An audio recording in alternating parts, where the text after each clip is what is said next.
Mbotela Bandeko, vous êtes partout dans le monde, vous nous suivez grâce à votre chaîne Top Africa Télévision.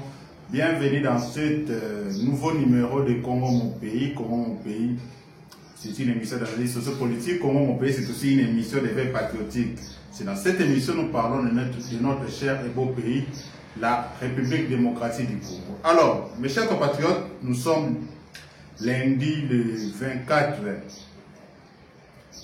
Nous sommes lundi le 24 mars 2025. Bon début de semaine. Bon début de la semaine déjà à tous les internautes qui sont partout dans le monde. Nous sommes dans la chaîne Top Africa Télévision. Nous allons parler aujourd'hui du processus de Luanda.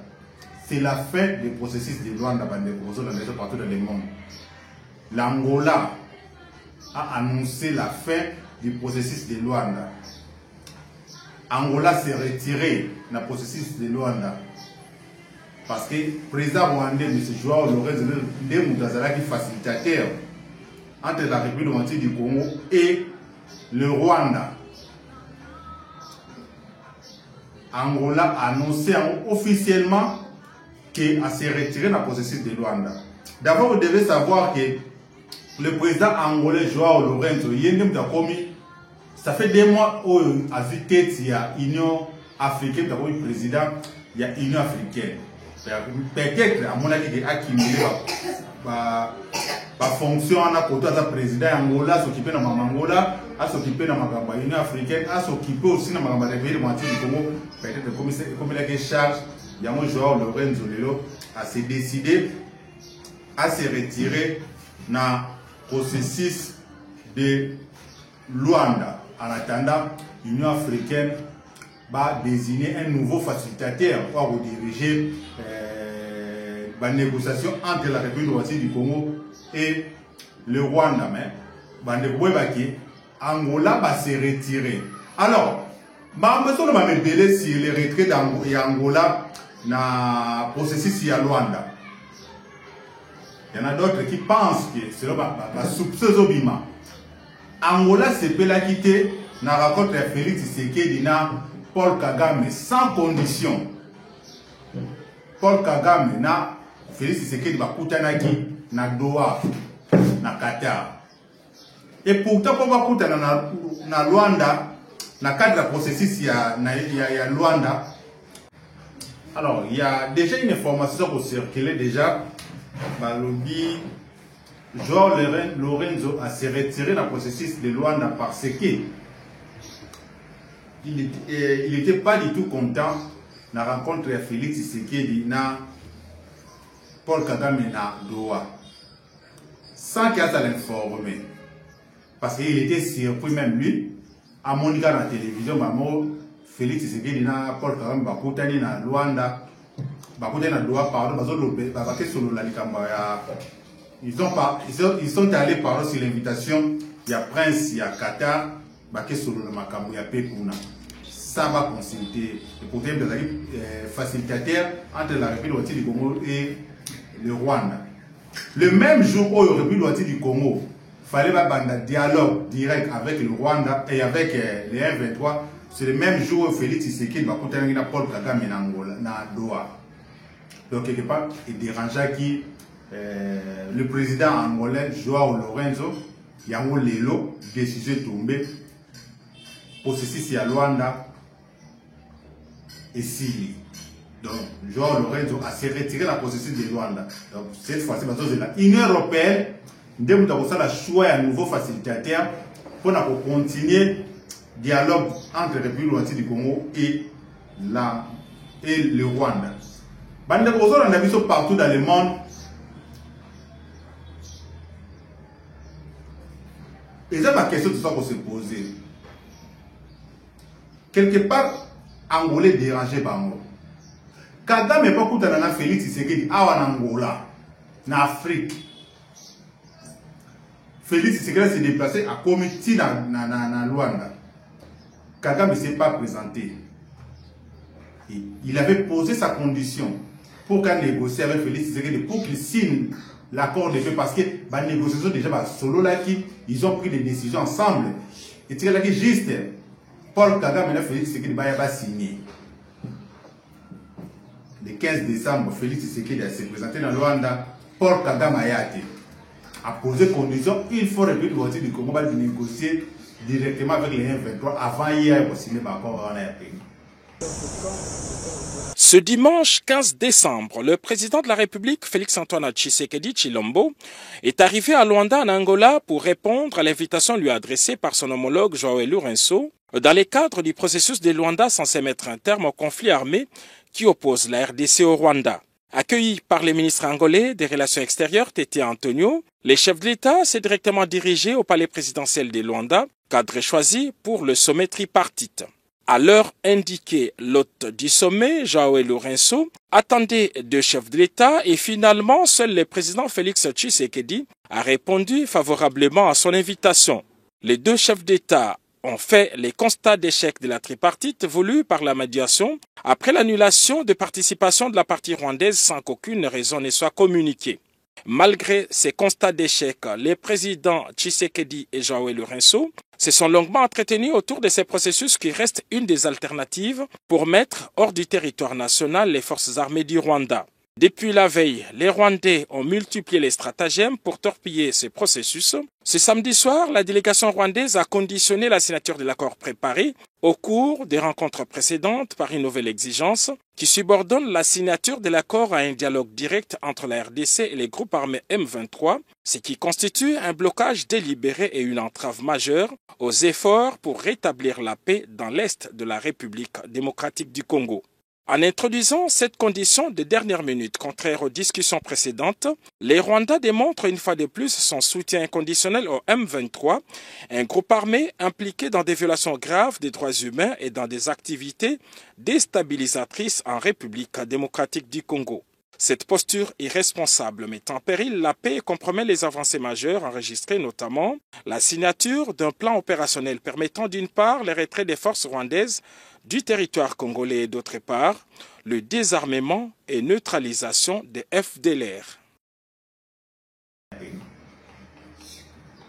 Alors, tactique bandi, processus bandi, consultation bandi, pardon, Angola, c'est pas consultation. Si vous avez convaincre Félix Tshisekedi en limite négociation directe avec les M23.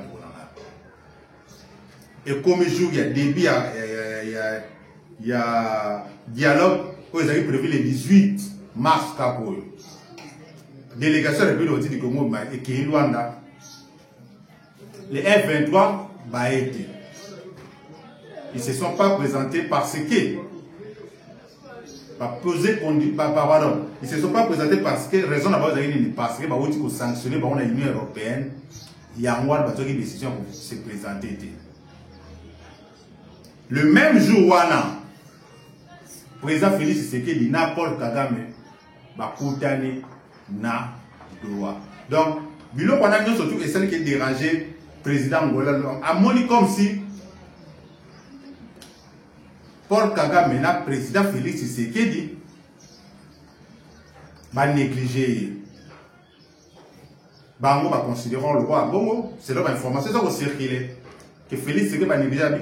Mais bateau comment on va dire na bango on a solo na bango on des facilitateurs na bango koto na solo na Paul Kagame koto na solo na Félix Tshisekedi na zo bunda na zo za l'effort pour ba kutana pour to solo na makabapi pour ba signer ba accord mais koto Paul Kagame lingiti Paul Kagame zo poser même ba condition belé ba kutana na Félix va signer ba accord de paix Félix Tshisekedi koto a fait prépondre ba paix ba signer ba accord paix cause na est mais Kagame a posé ma condition belé. Mais comment se fait-il, basé invitation à Prince, à Qatar, se déplacer, président Félix Tshisekedi, Qatar, Paul Kagame, Qatar, sans même informer, pour n'avoir mon le rôle là, négligé. Et pourtant, pour ceci, c'est à Luanda. Et bien, si la vérité, c'est l'agression rwandaise dans la mission. Sur le plan diplomatique, est démontré partout dans le monde parce que pour ceci, la loi d'ailleurs de Boti, la résolution au monde, Conseil de sécurité des Nations Unies, il y a de Boti, la sanction au monde, va frapper Rwanda, il y a une décision sur le plan international et apporter beaucoup de choses. Et Boti va camber belé. mais Joao Lorenzo Angola ba mona kiloko là ba négliger bango ba ke ba solo li kuna ba ndemi cesser les faits oyo to kolobela yango parce que tout le monde a dit déclaration, il y a porte-parole, il y a FRDC, ou à Sengaki na FRDC, na armée na biso ba respecter cesser les faits, ba Sengaki même na ba wazalendo ba respecter cesser les faits, ba attaquer M23. Mais sur le terrain, M23 peut annoncer qu'il va se retirer na Walikale centre. Mais jusque là, M23 nan va se retirer na Walikale centre. Jusque là, nan va se retirer na Walikale. Par contre, il va se positionner dans un point stratégique au niveau de Walikale, selon l'information de toujours. Batubingi ou bazana Walikale, présenter une inquiétude dans bango balobi mais M23 va annoncer qu'il va se retirer dans Walikale. Mais pourquoi va se placer dans un point stratégique de Walikale? Est-ce que les M23 préparent encore quelque chose contre la République du Congo? Est-ce que cesser les feux et vous allez encore cesser les feux et vous allez République démocratique du Congo, tous allons plonger dans le sommet et Moko, et vous allez que M23 va avancer encore. Vous le savez très bien, la stratégie M23 est en va déclencher cesser les feux, on va profiter de l'attaquer. Va se réorganiser. Et à un moment où M23 va se réorganiser pour lancer coup à Mouneni. Donc notre armée, vous devez faire très attention. On n'a jamais qu'on cesser les faits avec le Rwanda parce que Rwanda n'a jamais qu'on respecte cesser les faits. Vous avez 6e à 7e cesser les faits. Au Rwanda respecte. Il faut penser le roi au Qatar des M23 va respecter. C'est la question qu'on se pose dans le Donc, vous avez la vigilance. Armée ne faut pas la vigilance. Wazalé ne faut pas la vigilance. Diplomatie n'a faut toujours l'icolo, car on et démontrer partout dans le monde, effectivement, Rwanda c'est un pays agresseur. Mais l'armée n'a pas faut accompagner le niveau de la diplomatie sur les terrains, tout ça, il y a une force vraiment dissuasive pour combattre ses ennemis. C'est ça le problème. Donc, processus à Rwanda pour l'instant, ils ont les sous-soutés. Joao Lorenzo a se retiré, Rwanda a se retiré, parce que Joao Lorenzo, ça fait 2 mois où il a la tête de l'Union africaine. Alors, il y a une charge de moyen continuer les athées. Donc, c'est la Union européenne, pardon, Union africaine, il va avoir le choix d'un nouveau facilitateur entre la République du Congo et le Rwanda. Pour l'instant, il va se respecter Kaka. C'est les feux où il y a Doha, où il y a Qatar. Il y a un peu de salaire qui est annoncé que se retirer dans Walikale centre. Mais jusque-là, M23 va toujours dans Walikale. Est-ce que ça, par rapport à la frappe, M23 va samedi, avant midi? Samedi. Parce que samedi déjà, avec les chasses FRDC, bombardé qui va position à M23 dans le niveau de Walikale. Si dans l'aéroport il y a Walikale, place qui base dans Bango. M23 va côté de la population, va menacer la population, va battre dans l'église. Va menacer les gens, forcer par force. Oh, comme ils ont frappé Bango, il ne faut pas battre les civils. Les civils vont battre l'église, vont exploser Bango.